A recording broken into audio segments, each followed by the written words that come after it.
Seperti yang telah direncanakan, Zah pergi ke kantor sampai siang. Selepas jam makan siang, Zah kembali. Bella sudah selesai berkemas saat itu.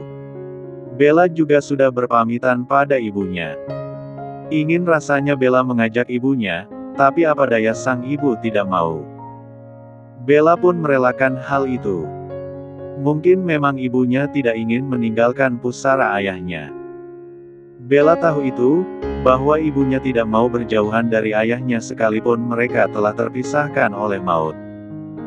Sore hari, Zah menjemput Bella di salah satu kafe dekat rumah ibunya. Dari sana mereka menuju bandara. Penerbangan singkat itu mereka lalui dengan hati berdebar. Keduanya berdebar karena gairah, semangat, serta harapan bahwa di masa yang akan datang, mereka akan bisa bersama dan memberikan kehidupan keluarga yang sempurna untuk buah hati mereka. Ketika tiba di apartemennya waktu sudah malam, Zah membuka pintu lebar-lebar dan mempersilakan Bella untuk masuk. "This gonna be our home. Home sweet home," bisiknya mesra di telinga Bella seraya melingkarkan lengannya di pinggang Bella. "Apartemenmu ini manis, Zah. Aku suka. Saat kita sudah meresmikan pernikahan kita ini, rumah ini akan menjadi rumah sempurna untuk kita bertiga nantinya," kata Bella seraya mengelus perutnya yang masih rata. Zah ikut mengelus perut Bella, dan tiba-tiba dia berjongkok di depan Bella untuk menyejajarkan bibirnya pada perut Bella. Dikecupnya lembut perut Bella sambil berbisik, "I love you." Zah kembali mengecup ketiga perut Bella kemudian dirinya yang kini kembali ke tingginya yang semula. Saat itu, giliran Bella yang mendapatkan kecupan lembut tapi menuntut di bib 1R-nya. "Besok Om Dante mengundang kita makan malam bersama kalian, jangan nggak datang dan siapin kado yang bagus." Marilyn Boris memberitahu Fei dan Rensi saat mereka tengah minum teh sore di rumah. "Om Dante ulang tahun. Wah, kok aku bisa lupa ya?" Rensi segera mengecek ponselnya dan membuka kalender di sana. Benar, dari catatan yang ada Om Dante berulang tahun besok. Itu tandanya, dia mempunyai kesempatan bagus untuk bertemu Zah. Benaknya segera aktif menyusun rencana. Segera saja dia mempercepat minum tehnya yang kali ini disuguhkan bersama cookies dan berpamitan pada ibunya. Rensi gegas mengganti pakaiannya dan bersiap dia menuju kantor Zah. Waktu sudah cukup sore saat dia tiba tapi masih ada setengah jam sebelum waktunya pulang. Di benaknya, Rensi sudah penuh rencana untuk mengajak Zah memburu kado bersama. "Selamat sore, Bu Rensi," sapa Mia saat Rensi sudah tiba di depan ruangan Zah. Suara Mia memang lembut meski terdengar datar, tapi ketika Rensi menatapnya, sorot mata Mia terlihat tidak suka pada Rensi. "Selamat sore. Saya mencari Pak Zah," kata Rensi, menaikkan kacamata hitamnya hingga ke atas kepala, lalu dengan sengaja memandang Mia dari ekor matanya. Rensi tidak sudi direndahkan Mia, meskipun pada acara ulang tahun Opa Oscars, Zah membawanya sebagai pasangan. Rensi memang sakit hati melihat Zah membawa seorang sekretaris. Setahunya, Zah pria yang menjaga betul batasan profesional dalam bekerja. Lalu kenapa waktu itu dia bisa membawa sekretarisnya? Apakah memang Zah memiliki hubungan lebih dengan Mia? Untuk menunjukkan dia tidak ingin direndahkan Mia, Rensi langsung mendorong daun pintu ruangan Zah. Tentu saja, Mia dengan sigap berdiri di depan pintu besar itu dan menghadang Rensi. "Maaf, Bu Rensi. Apa Ibu sudah janjian dengan Pak Zah?" tanya Mia dengan suaranya yang dibuat-buat gemulainya. "Saya tidak perlu membuat janji dengan Pak Zah, kami sangat akrab, kamu tahu kan?" Mia mengangguk. "Tentu saja saya tahu kalau Anda dan Pak Zah masih keluarga," jawabnya menohok Rensi telak. Wajah Rensi memerah karena cara Mia mengatakan keluarga seolah menyindirnya bahwa dia dan Zah tidak mungkin bisa bersama dalam hubungan romansa. Tapi, Renzi masih mengira Mia hanya menebaknya saja. Tidak mungkin Zah memberitahu Mia bahwa dirinya dan Zah adalah sepupu. Tebakanmu lumayan, meski tidak benar-benar tepat. Kedekatanku dengan Zah sudah terbina dari pertemanan sejak kecil. Jadi, Zah tidak akan pernah berkeberatan jika aku menemuinya kapanpun. Renzi yang bersusah payah menjaga image angkuhnya nyaris tertawa melihat raut wajah Mia yang terkejut. Mia pastilah telah mengira tebakannya bahwa dia dan Zah adalah keluarga salah. Tapi raut terkejut Mia dengan cepat disembunyikannya di balik senyuman. Tentu saja, Bu Renzi. Hanya saja ini adalah kantor. Pak Zah punya jadwal yang padat. Kalau Bu Renzi tidak membuat janji temu terlebih dahulu, bisa-bisa kedatangan Bu Renzi sia-sia belaka. Renzi yang semakin kesal dengan perkataan Mia akhirnya memilih duduk di sofa di depan ruangan Zah. Dia mengeluarkan ponselnya dan sambil menatap Mia, Renzi memencet nomor ponsel Zah. Rencana Renzi adalah menunjukkan pada Mia bahwa dirinya akan selalu diterima Zah, kapanpun, sekalipun Zah sedang sangat sibuk. Renzi ingin menunjukkan pada Mia bahwa statusnya sebagai sepupu Zah tentu saja membuat Zah mengistimewakannya. Dia lebih istimewa daripada Mia yang hanya berstatus sekretans. Namun saat Renzi memencet tombol telepon, nomor Zah malah tidak terhubung sama sekali. Nomor itu tidak aktif. Renzi sampai memelototi layar ponselnya.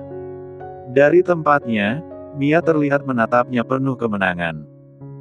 Pak Zah menyuruhku masuk saja langsung, kata Renzi pada akhirnya memilih berbohong demi menjaga gengsinya di depan Mia.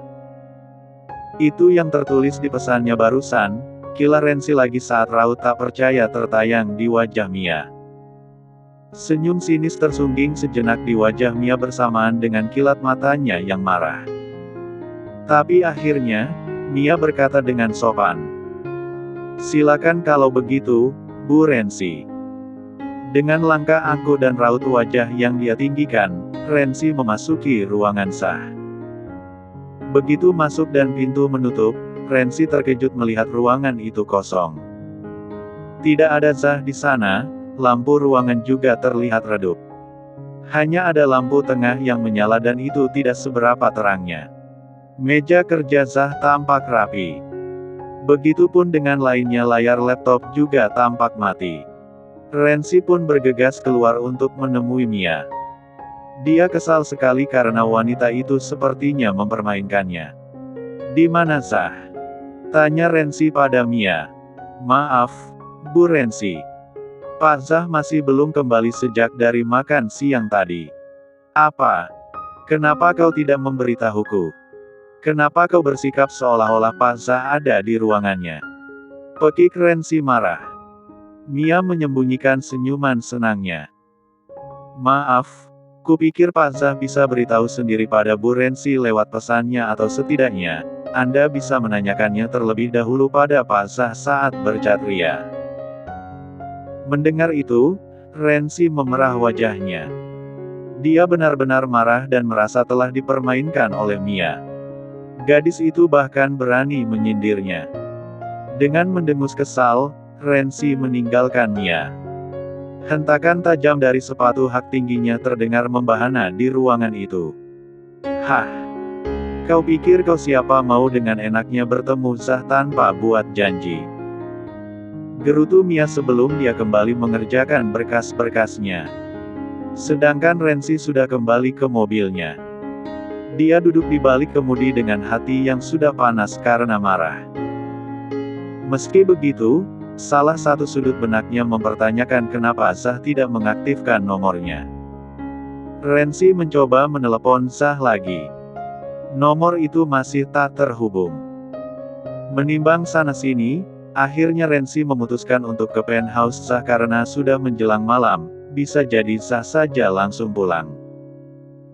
Tiba di sana, Renzi jelas tidak melihat mobil Zah di tempat parkir khususnya. Tapi Renzi masih penasaran. Dia pun ke atas dan memencet bel pintu Zah. Berkali-kali, Tetap tidak ada jawaban. Rensi pun menyerah. Dia kembali ke mobil sambil berpikir kemana dia harus mencari Sah. Sebuah ide muncul, Rensi memutuskan menelepon Zain. Dengan bersama Zain mungkin saja dia mendapatkan alasan untuk bertemu Sah nanti malam. Pokoknya, saat acara makan malam Om Dante besok, Rensi ingin dia ke sana bersama Sah. Atau setidaknya, dia bisa mendapatkan alasan untuk meminta Sah menemaninya mencari kado bagi Om Dante. Pokoknya apa saja, yang penting dia bisa mendapatkan beberapa waktu bersama Sah. Itu saja sudah membuatnya senang. Halo. Sapa suara Zain yang terdengar lemah di ujung sana setelah sambungan telepon dari Rensi terhubung dan berdering berkali-kali. Zain. Kamu di mana? Ketemuan Yuks. Atau aku ke rumahmu? Tanya Rensi girang. Oh, sorry, Ren, aku lagi di Malaysia. Ada event, sahut Zain. Dari suaranya, Rensi bisa menebak kelelahan yang dihadapi Zain. Suaranya datar tapi terdengar seperti tak bertenaga. Oh, kamu lagi di Malaysia. Tapi besok kan papamu ultah, Zain. Om Dante sudah ngundang makan malam. Kamu nggak bisa datang dong. Nah iya. Aku lupa kalau papa besok ultah. Yah, Zain, padahal aku baru mau ngajakin nyari kado bareng. Supaya tahu selera papamu gitu. Oh, sorry, Ren. Aku sendiri aja lupa. Coba kamu ajakin Bella aja. Lagian takutnya juga dia kebingungan nyari kado buat papa. Dia kan belum tahu kira-kira kado apa yang cocok untuk papa. Jadi, sekalian kamu bisa bantu dia. Rensi sedikit kecewa. Dia sudah tidak menyukai Bella sejak melihat gadis itu di sekitar kamar Sah saat di resort. Juga sejak dia tahu Bella pernah bekerja di kantor Sah, tapi memilih menutupi semua itu. Tapi rasa penasaran Rensi pada Bella yang menutupi kenyataan bahwa dia mengenal Sah kian menjadi-jadi. Oke deh, Zain. Tapi, Bella biasanya udah pulang kerja kan ya kalau jam segini? Iya, dia jarang lembur kok. Oke deh. Tapi kamu kirimin aku dulu kontak Bella ya. Siapa tahu dia masih di kantor biar langsung kusamperin aja. Oke. Rensi mematikan telepon dan kembali menuju mobil. Saat itu kontak Bella sudah dikirimkan oleh Zain. Sebelum melajukan mobilnya, Rensi menelpon Bella terlebih dahulu. Ketika tombol hijau ditekan, nomor Bella tidak terhubung. Rensi kesal, memandangi layar HP-nya, dan menggerutu, kenapa hari ini semua nomor tidak terhubung. Tadi Zah, sekarang Bella. Ada apa dengan Rensi mematung dengan segala pemikirannya itu? Tadi Zah, sekarang Bella, mereka sama-sama tidak aktif nomornya. Jangan-jangan, mereka sedang bersama sekarang ini. Apalagi Zain sedang di Malaysia. Semakin dia pikirkan, semakin Rensi curiga. Halo, Zain. HP-nya Bella kok nggak aktif ya? Rensi yang tak tahan akhirnya menelepon Zain. Suara Zain masih sama seperti sebelumnya. Seperti lemah tak berdaya. Mungkin kelelahan, pikir Rensi. Seketika itu, Rensi jadi merasa tidak enak. Sudah mengganggu Zain di saat ada event penting. Oh ya. Kamu udah coba ke apartemenku? Siapa tahu Bella sudah sampai di rumah. Rensi menjawabnya, belum sih, Zain. Ya oke deh, aku ke apartemenmu dulu. Nanti aku kabarin lagi ya. Oke. Ponsel dimatikan dan Rensi meluncur ke apartemen Zain. Tiba di sana, Rensi mengetuk berkali-kali. Dia juga memencet bel berkali-kali. Dan di sela itu, Rensi tetap mencoba beberapa kali lagi menelpon Bella, juga Zah. Dua-duanya tidak pernah bisa tersambung. Renzi pun kesal dan menyerah. Dia menghubungi Zain lagi, tapi kali ini giliran Zain yang tidak mengangkat panggilannya. Akhirnya, Renzi hanya mengirimi Zain pesan. Apartemenmu sepertinya kosong. Aku sudah 1 jam lebih di sini mengetuk dan memencet bel, tapi nggak ada yang bukain pintu. Entah istrimu itu di dalam apa nggak, kalau di dalam, masa Lia nggak dengar ada yang ngetuk. Renzi mengirimkannya pada Zain. Dia melirik jam yang ternyata sudah pukul 9 lewat. Sudah malam. Tapi Bella belum juga pulang, sedangkan Zain sedang di luar negeri. Jangan-jangan Bella sedang di luar sana, bertemu dengan pria lain. Mungkin saja dia makan malam bersama pria lain. Semakin Renzi pikirkan semakin dia curiga.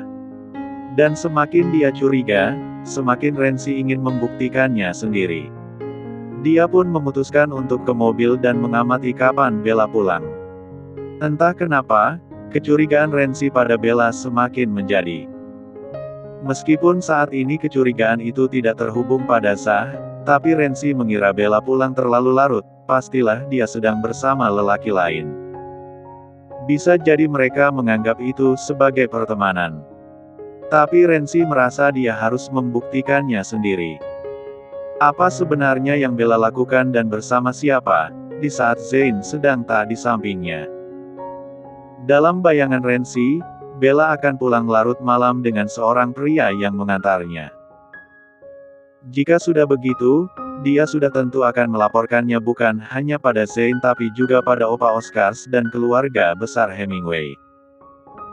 Untuk memperkuat penyelidikannya, Renzi siap sedia dengan ponsel di tangannya supaya kapanpun Bella pulang bersama lelaki lain, Renzi siap merekamnya sebagai bukti. Renzi menunggu dan menunggu hingga larut malam. Waktu sudah menunjukkan pukul 0. Renzi pun tidak tahan lagi. Tapi masalahnya, kenapa Bella tak kunjung pulang? Apakah dia telah melewatkan Bella? Renzi gegas turun dari mobil dan menuju unit Zain lagi. Di sana dia mengetuk dan membunyikan bel berkali-kali. Dia juga memanggil-manggil nama Bella. Renzi juga masih mencoba menelpon nomor ponsel Bella. Tapi semua itu nihil. Tidak ada hasilnya. Perutnya yang lapar karena melewatkan makan malam akhirnya menjadi rujukan Renzi untuk pulang dari sana. Tapi, Renzi masih menyempatkan diri mengirim pesan pada Zain. Aku nggak tahu apa yang terjadi. Aku juga nggak mau berasumsi apapun.